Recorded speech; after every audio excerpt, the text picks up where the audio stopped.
Medha Patkar, the well-known social activist who's been leading the Narmada Bachao Andolan since 1985, was arrested on 25 April 2025 in Delhi.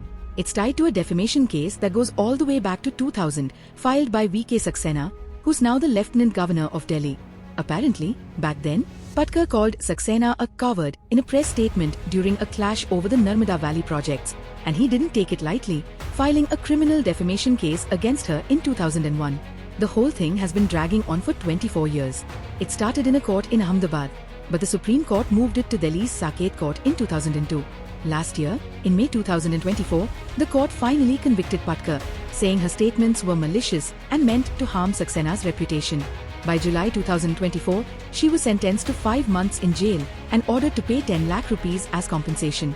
But earlier this month, on 9th April, the court let her out on probation, considering her clean record and her long history of activism.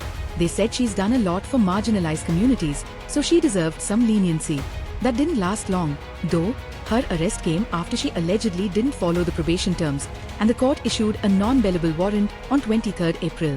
If you don't know much about Medha Patkar, she's been a huge figure in India's social justice scene for decades. She's 70 now, but she's been fighting for the rights of TR1BILs, farmers, and others displaced by big projects like the Sardar Sarovar Dam on the Narmada River. She started the NBA to push for sustainable development and proper rehabilitation for those affected.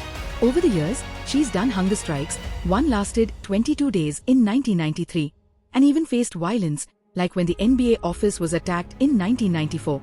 She's also taken on other causes, like filing a public interest litigation against a big property developer, Niranjan Hiranandani, for not building affordable housing in Mumbai as promised back in 1986.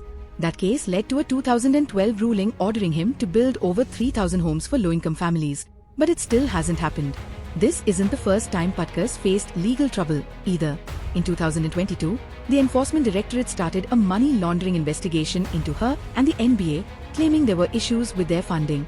A lot of people think these cases are a way to target her because of her activism, especially since she's been going after powerful figures and projects, like opposing a nuclear plant in Andhra Pradesh recently. What's interesting is how this defamation case raises bigger questions about laws in India. Criminal defamation can land you in jail here, and some say it's an outdated rule that gets misused to silence critics. Plus, the fact that this case took 24 years to play out shows how slow the legal system can be. It must be exhausting for someone like Patkar to deal with this for so long.